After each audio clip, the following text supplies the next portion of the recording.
ہم نے پڑھنا ہے پاکستان میں عملہ یا انتظامیہ کے فرائض یا افعال، یعنی فنکشن آف ایگزیکٹو ان پاکستان۔ میں نے آپ کو بتایا تھا کہ حکومت کے 3 شعبے ہوتے ہیں، مقررہ ہم نے پڑھ لیا ہے۔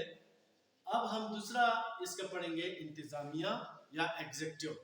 سب سے پہلے جی اس کے انتظامی فرائض کیا کیا ہوتے ہیں؟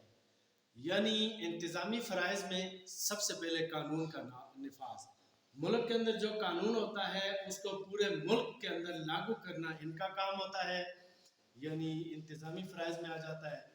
پھر اس جو انتظامیہ ہوتی ہے پارلیمنٹری فارم آف گورنمنٹ میں اس کا سربراہ وزیر اعظم ہوتا ہے، جبکہ صدارتی نظام میں اس کا سربراہ صدر ہوتا ہے۔ پاکستان میں پارلیمنٹری سسٹم ہے، صدر وزیر اعظم کے مشورے پر چلتا ہے، وزیر اعظم جو مشورہ دے گا صدر اسی کے مطابق چلے گا۔ اسی طرح تمام وزیر اور وزیر اعظم مل کر کیا بناتے ہیں؟ کابینہ بناتے ہیں، وزراء کا محکمے دیے جاتے ہیں جس کو آپ پورٹ فولیوز کہتے ہیں، ٹھیک ہے۔ تمام وزراء پارلیمنٹ کے سامنے جواب دہ ہوتے ہیں، ان سے سوال ہوتے ہیں، یہ لازم ہوتا ہے یہ جواب دیں ان کے۔ پھر اعلیٰ ترین عہدوں پر تقرری وزیر اعظم کے مشورے سے ہوتی ہے، جس میں وابطہ ہے وفاقی مختصر کا شعبہ ہے، اور اسی طرح دوسرے شعبے اس میں شامل ہوتے ہیں۔ یہ وزیر اعظم کے مشورے سے ہی یہ سارے کام ہوتے ہیں۔ اور اس کے علاوہ جی دوسرا فنکشن آ گیا قانون سازی کے فرائض۔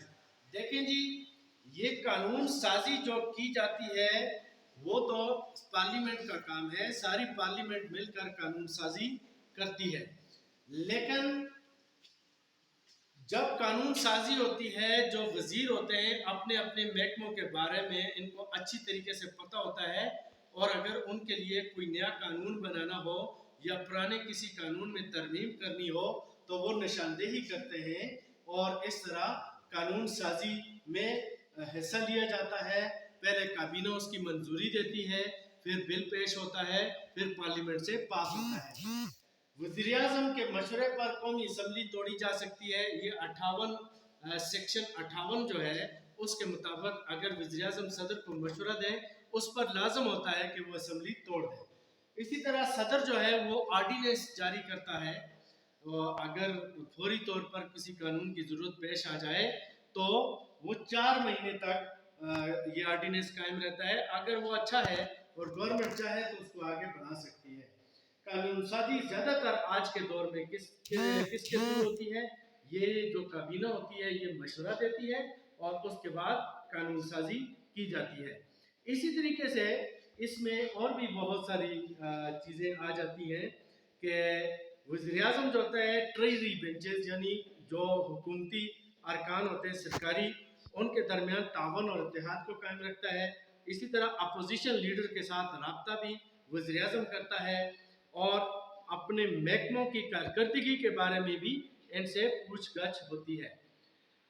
اور اگلا پوائنٹ آ جاتا ہے عدالتی فرائض۔ دیکھیں عدالتی عدلیہ جو ہوتی ہے وہ الگ ایک شعبہ ہے، لیکن یہ عدالتی فرائض بھی عاملہ یا انتظامیہ کے ہوتے ہیں۔ دیکھیں جی صدر جو ہوتا ہے وہ بھی انتظامیہ کا حصہ ہوتا ہے۔ صدر ایک خاص طریقے سے اعلیٰ ترین ججوں کا تقرر کرتا ہے، اس میں عدالتی کونسل، جوڈیشل کونسل جس کو کہتے ہیں، وہ سفارش کرتی ہے، اور اس کے بعد پھر صدر جو ہے آخری منظوری دیتا ہے۔ پھر وفاقی شرعی عدالت جو ہوتی ہے اس کا جج بھی صدر مقرر کرتا ہے۔ صدر عدالت کی طرف سے دی گئی سزا میں کمی بیشی بھی کر سکتا ہے، کسی کو زیادہ سزا دی ہے صدر کم کر سکتا ہے، معاف بھی کر سکتا ہے۔ سزائے موت کے قیدی کو صدر بالکل اس کی سزا ختم بھی کر سکتا ہے، عمر بھر قید میں بھی زیادہ تر عمر بھر قید میں تبدیل کیا جاتا ہے۔ پھر اگلا چوتھا پوائنٹ ہے فوجی اور سفارتی ذرائع۔ صدر تمام جتنی بھی افواج ہوتی ہیں بری، بحری اور فضائیہ کا سربراہ ہوتا ہے، وہ وزیر اعظم کی سفارش پر اعلیٰ فوجی تقرری کرتا ہے۔ تمام افواج وزیر دفاع کی زیر نگرانی کام کرتی ہیں۔ اور 5واں پوائنٹ ہے مالیاتی فرائض۔ مالیاتی فرائض آپ کو پتہ ہے کہ آمدن اور خرچ کا جو حساب ہوتا ہے بجٹ، وہ ہر سال پیش ہوتا ہے 1 جولائی سے لے کر کب تک ہوتا ہے؟ 30 جون تک۔ تو